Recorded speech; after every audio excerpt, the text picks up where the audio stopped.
The following guidelines are required when relieving a watch. The reliever should be on station in enough time to become familiar with conditions and the situation. The reliever should first inspect the area and equipment. Review the deck log for pertinent information. Discuss any important issues with the person being relieved. So let's review relieving the watch in sequence. First, the relief reports. I am ready to relieve you, sir. Then the person being relieved gives a status report of the watch station. 3.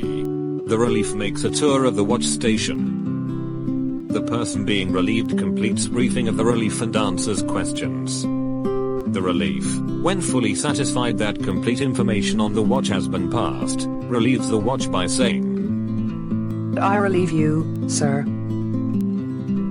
At this time responsibility for the watch station shifts to the oncoming watch, and the person being relieved will state, I stand relieved. The log is completed and signed by the offgoing OOD before leaving the watch station. And that's relieving the watch.